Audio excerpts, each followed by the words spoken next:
Salut à tous, aujourd'hui on va monter un PC format ITX avec un objectif précis. Faire un PC avec un rapport qualité, performance et prix compétitif, tout ça dans un petit gabarit pour renouveler le PC de mon frère. L'idée est de le monter tout en piochant dans du neuf et de l'occasion. Pour ceux qui recherchent un PC performant dans une tranche de prix mesurée et avec une petite empreinte, cette vidéo est pour vous. Let's go!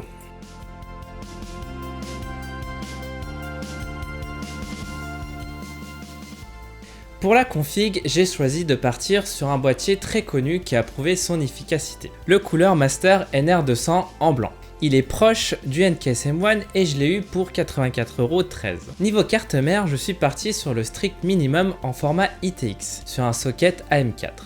J'ai donc pris le ASRock A320 ITX en occasion chez LDLC pour 88,16 €. Au niveau du processeur, j'ai pris des risques et je ne vous recommanderais pas forcément de passer par ça. Mais je me devais de tester cette méthode.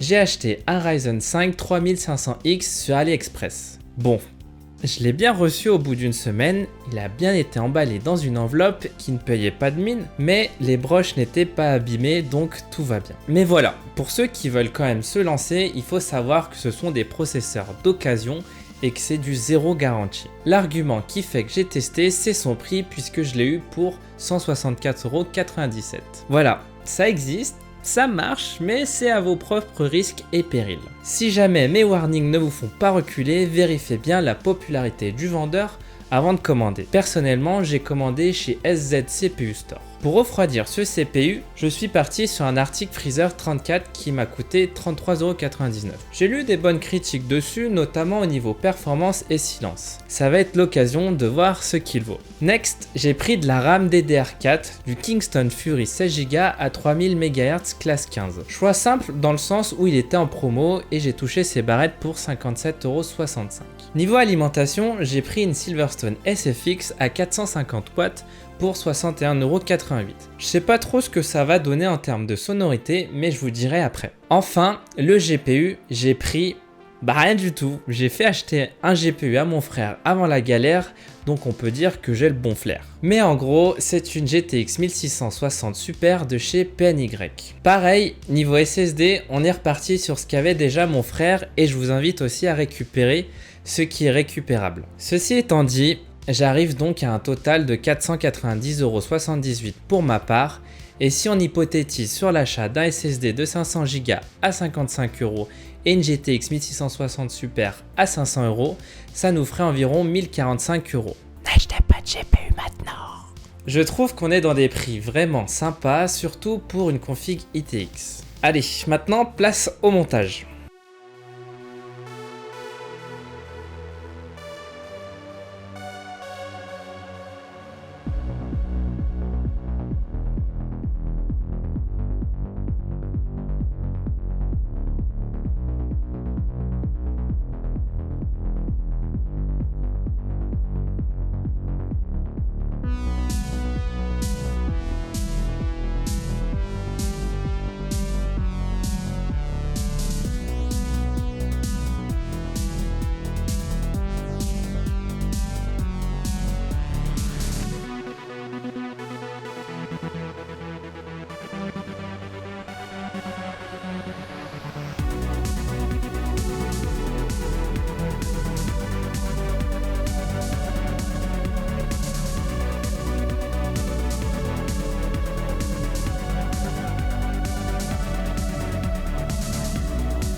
Bon, du coup j'ai pu le tester et je vais vous partager mes chiffres sur des benchmarks que j'ai déjà fait sur mes anciennes vidéos. Mais avant, j'aimerais vous parler de la chaîne. C'est une chaîne très modeste avec très peu d'abonnés par rapport aux vues. Je fais ça sur mon temps libre et par passion, mais j'avoue qu'un petit coup de pouce de votre part serait le bienvenu. Si vous aimez bien mon contenu, n'hésitez pas à lâcher un petit commentaire, un petit like et abonnez-vous. Retour à nos moutons. Sur Horizon Zero Dawn en ultra, on atteint les 66 fps en 1080p et les 49 fps en 1440p.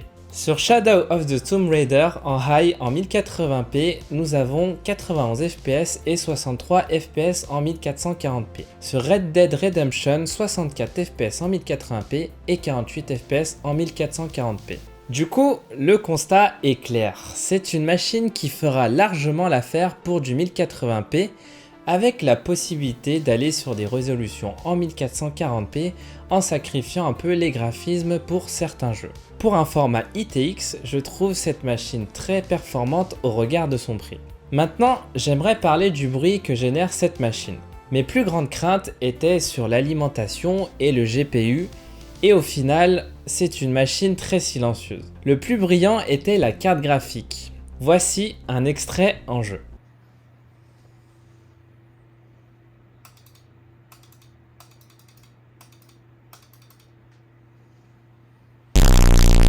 Je suis également très étonné du Arctic Freezer 34, qui a su refroidir le CPU sans problème et dans un très grand silence. Je suis monté jusqu'à 83 degrés sur Cinebench pour stresser au max le CPU et le ventirad était quasi inaudible. J'ai mesuré 41 décibels à 30 cm du boîtier. Franchement, je suis impressionné. Par contre, sur ce boîtier, il faut savoir que le ventirad fait pile poil la hauteur et touche même un peu la porte avant. Donc du coup, l'espèce de rail sur le côté ne rentre plus. En conclusion, on a là une machine ITX plutôt honorable pour un prix maîtrisé. Si on enlève bien évidemment le prix de la carte graphique qui a gonflé de plus de 200% depuis la pénurie des semi-conducteurs. Si on oublie ce problème, on peut avoir un PC ITX performant à moindre coût. Maintenant, si on compare avec un PC à taille normale, ça sera encore plus facile de faire des économies.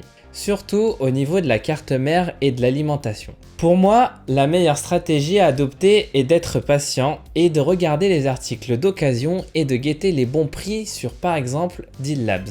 Pour ce qui est du processeur, j'ai pris un risque pour vous montrer aussi que c'était possible par ce biais. Mais je vous recommande surtout de surveiller l'occasion. C'est là où les meilleures affaires se font. Partez plutôt sur un Ryzen 5 3600 si vous pouvez. Si j'avais eu plus d'une semaine pour le monter, je pense que j'aurais pu encore gratter quelques euros.